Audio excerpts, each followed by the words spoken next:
मैं डॉक्टर संतोष कुमार उपाध्याय अभिनव भारत एकेडमी में एक बार पुनः आपके समक्ष उपस्थित हूँ। आज मैं शोध प्रविधि रिसर्च मेथोडोलॉजी में शोध के स्वरूप और उसका क्या महत्व है, इसका वीडियो लेकर के आपके समक्ष उपस्थित हूँ। क्योंकि शोध के विषय में विद्यार्थियों में एक प्रकार का पूर्वाग्रह विद्यमान होता है। अनुसंधान को विद्यार्थी बहुत ही कठिन कार्य समझते हैं, जिसकी भाषा शैली विद्यार्थियों की जिज्ञासा को दबाने का कार्य करती है। जिस विषय के बारे में हम रुचि रुझान क्षमता एवं आवश्यकता को उत्पन्न करने में, कहने का मतलब समझने और समझाने में, व्यवहार के परिमार्जन में असफल होते हैं, तो जाहिर सी बात है कि विद्यार्थी उस विषय में विद्यार्थी के साथ ऐसा ही होता है। उसे लगता है कि यह बेहद कठिन कार्य है, इसको कैसे किया जाए। प्रायः विद्यार्थी क्षेत्र में आने से पहले ही, रिसर्च के क्षेत्र में वह कदम रखने से पहले ही यह भयभीत होने लगता है। विद्यार्थी के दिमाग में अनेक प्रकार के प्रश्न उठने लगते हैं कि हम क्या करेंगे, कैसे करेंगे, शोध कैसे किया जाए आदि। इसका कारण केवल विद्यार्थी के ऊपर थोप देना ही उचित नहीं है, क्योंकि विद्यार्थी के साथ साथ शिक्षक भी, शिक्षण संस्थाएं भी, पाठ्यक्रम भी इसके जिम्मेदार हैं। हम वास्तविकता से मुंह नहीं मोड़ सकते और हमें मुंह मोड़ना भी नहीं चाहिए, क्योंकि जाहिर है कि दुनिया के अव्वल शिक्षण संस्थाओं में भारत का एक भी विश्वविद्यालय या शिक्षण संस्था शामिल नहीं है। तो शिक्षण संस्था या प्रोफेसर एवं विभाग अव्वल दर्जे का कार्य करने का प्रयास कर रहे हैं, और जो अपने विभाग में बैठकर सो रहे हैं, सभी एक ही घाट के पानी पी रहे हैं। सरकार उसमें अंतर स्पष्ट नहीं कर पा रही है। विश्वविद्यालय अनुदान आयोग उसमें अंतर स्पष्ट नहीं कर रही है, और देश के लगभग शिक्षण संस्थाओं में कार्यरत आधे से अधिक तो इस क्षेत्र में काम करने के लायक ही नहीं है। वो पूरी क्राइटेरिया को फुलफिल ही नहीं करते, क्योंकि या तो उनमें कुछ करने की जिज्ञासा मर चुकी है, या वे रुग्ण हो गए हैं, या उनमें कहीं न कहीं पठार आ चुका है। प्राचीन काल में केवल हमारे देश में 2 विश्वविद्यालय हुआ करते थे, नालंदा और तक्षशिला, जिसकी विद्वता का लोहा पूरी दुनिया मानती थी। आज हमारे देश में हजारों की संख्या में विश्वविद्यालय विद्यमान हैं, लेकिन कोई नाम लेने वाला नहीं है। ऐसा क्यों? क्योंकि मैं देख रहा हूं मई 2018, 19, 20 विश्वविद्यालय अनुदान आयोग हजारों की संख्या में शोध के क्षेत्र में काम कर रहे जर्नल्स को अपनी सूची से बाहर करके उसे अवैध आखिर क्यों घोषित करता है? क्योंकि संपादक अब जर्नल्स में शोध छापने की बड़ी तेजी से धंधा करने लगे। वे गुणवत्ता पर ध्यान नहीं देते, वो पैसा पर ध्यान देते हैं कि कितना मुझे पैसा मिल रहा है, ठेका करते हैं।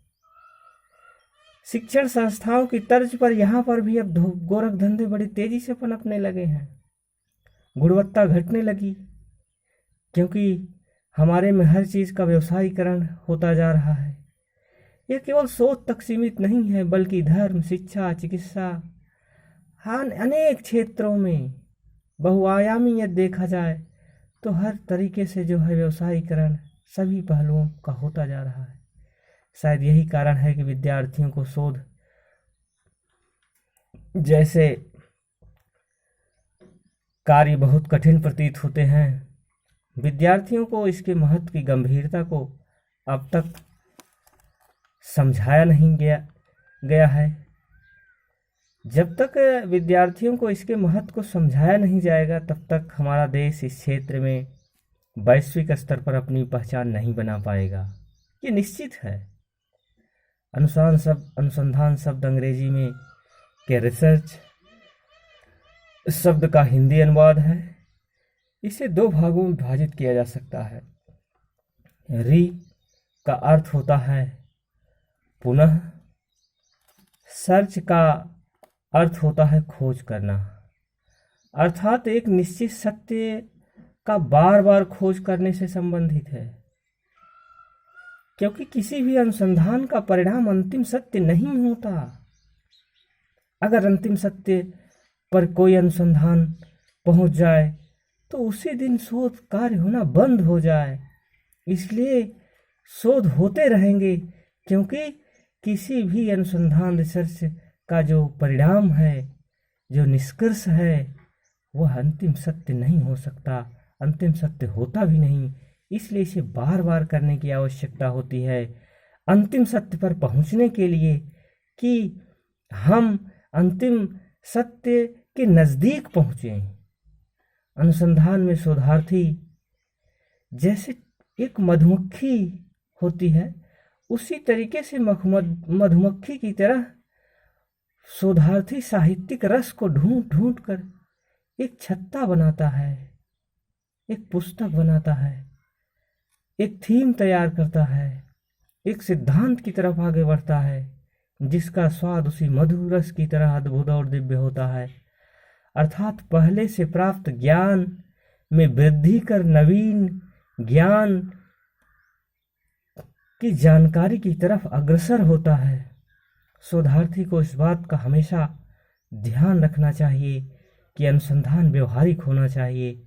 अगर अनुसंधान व्यवहारिक नहीं होगा तो वह अनुसंधान व्यर्थ हो जाता है, क्योंकि जिस अनुसंधान में व्यवहारिकता न हो, केवल सैद्धांतिक हो, ऐसे अनुसंधान जो सामाजिक परिप्रेक्ष्य में उसका कोई महत्व न हो, वह व्यर्थ है। तो इसलिए अनुसंधान करते समय यह निश्चित करना चाहिए कि केवल सैद्धांतिक ज्ञान या तथ्यों का विश्लेषण किसी भी शोध के लिए पर्याप्त नहीं होते। जब उसमें व्यवहारिकता का दर्शन जब तक उसमें नहीं पाया जाएगा, तब तक वह अनुसंधान उच्च कोटि का नहीं हो सकता। क्योंकि अनुसंधान विशुद्ध ज्ञान की प्राप्ति का आवश्यक रूप से वैज्ञानिक विधि का विकास है। यह विज्ञान की प्रथम कसौटी है, जिसे किसी भी तथ्य को प्रमाण के अभाव में स्वीकार नहीं किया जाना चाहिए। समाज विज्ञान के शोधार्थी के लिए कभी कभी इसके चरणों की कठोरता का पालन करना कठिन हो जाता है, क्योंकि मानव स्वभाव परिवर्तनशील होता है और इसके अध्ययन का विषय मानव होता है, जिसके परिणाम स्वरूप सामाजिक व्यवस्था, संगठन, समुदाय आदि भी समय एवं परिस्थितियों के साथ बदलते रहते हैं एवं नवीन तथ्यों की खोज की जाती है, जिसके कारण भी हम अंतिम सत्य तक नहीं पहुंच पाते। लिपले जैसे विद्वान ने कहा है कि मनुष्यों के नैतिक एवं भौतिक जीवन को पूर्ण रूपेण समझने का सबसे अधिक निश्चित साधन बहुत कुछ उस सीमा के समान है जिसका प्रयोग रसायन शास्त्री खनिज पदार्थों की प्रकृति को जानने के लिए करता है। एक दिए गए खनिज की जानकारी उस समय हो पाती है जबकि विश्लेषण द्वारा इसे इसके उस तथ्य से अलग अलग कर दिया जाता है जिससे यह बना है, और तब तक यह पता चलता है कि इन सभी तत्वों का सम्मिलित एवं विश्लेषण किए जाने वाले नमूनों के बाहर के समान है। इस प्रकार की आंशिक जांच सदैव उस विद्वान द्वारा की जाती है जो उसे समूह द्वारा निर्मित सामाजिक इकाई की उपस्थिति का सावधानीपूर्वक विश्लेषण करता है। पीवी यंग के अनुसार सामाजिक अनुसंधान व्याधिकी समस्याओं से उसी सीमा तक संबंध है, जहाँ तक वे आधारभूत सामाजिक प्रक्रियाओं, मानव व्यवहार तथा व्यक्तित्व के विकास तथा विघटन पर प्रकाश डालती है। सामाजिक अनुसंधान आरंभ से अंत तक वैज्ञानिक, अनुभविक, ऐतिहासिक निरीक्षण, साक्षात्कार, प्रश्नावली, अनुसूची आदि का समय समय पर सहारा लेती है, क्योंकि सिद्धांत कई प्रकार के होते हैं, जैसे विश्लेषणात्मक, आदर्शात्मक, तत्वमीमांसी आदि। सामाजिक अनुसंधान जब परिकल्पना अथवा सिद्धांत का परीक्षण करके निर्माण करता है तो यह वैज्ञानिक सिद्धांत कहलाता है।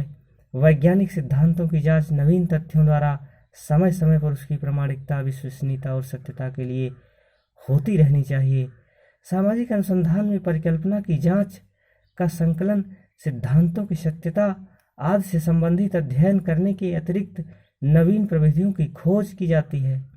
अनेक ऐसी परिकल्पना होती है जिसकी जांच करने तथा उससे संबंधित तथ्य की प्रविधियां विज्ञान में नहीं होती, जबकि इसका मुख्य उद्देश्य समाज में संबंधित परिकल्पनाओं की जांच करना होती है। किसी भी अनुसंधान कार्य को प्रारंभ करने से पूर्व उसका लक्ष्य सुनिश्चित करते हैं। वैज्ञानिक अनुसंधान में यही लक्ष्य परिकल्पना कहलाता है। वैज्ञानिक अनुसंधान के कार्य में लक्ष्य को परिकल्पना के रूप में निश्चित करता है। वैज्ञानिक परिकल्पना के द्वारा सामाजिक अनुसंधान का लक्ष्य, अध्ययन का क्षेत्र, अध्ययन से संबंधित तथ्यों आदि को निश्चित करता है। इतना ही नहीं, अनुसंधान में जिन कारकों का वैज्ञानिक कार्य कारण संबंधों का परीक्षण करना चाहता है उन्हें भी परिकल्पना के आधार पर स्पष्ट कर देता है। इस प्रकार से सामाजिक अनुसंधान में परिकल्पना का विशेष महत्व है। मानव जीवन कुछ विशेष नियमों द्वारा संचालित होता है। इन्हीं नियमों के बारे में जानकारी प्राप्त करने के लिए ज्ञान पिपासा पैदा होती है, जो सामाजिक अनुसंधान को जन्म देती है और साथ ही साथ निर्बाध गति से आगे बढ़ने के लिए प्रेरणा प्रदान करती है। श्रीमती पीवी यंग के अनुसार सामाजिक अनुसंधान का मूल उद्देश्य, चाहे वह तत्कालिक हो या दीर्घकालिक, सामाजिक जीवन को समझना और ऐसा करके उस पर अधिक नियंत्रण प्राप्त करना। इस प्रकार अनुसंधान का स्वरूप हमारे सामाजिक, आर्थिक, राजनीतिक, धार्मिक, मनोवैज्ञानिक आदि क्षेत्रों में फैला हुआ है। कुल मिलाकर कहने का अभिप्राय है, सामाजिक अनुसंधान का सर्वोच्च उद्देश्य मानव कल्याण में वृद्धि करना एवं समस्याओं का कारण ज्ञात करके उसके समाधान की खोज करना व सामाजिक नियंत्रण स्थापित करके समाज में एक उच्च आदर्श को स्थापित करना होता है। आज यहीं तक आपके साथ अगला वीडियो लेकर मैं पुनः उपस्थित हूँगा। धन्यवाद।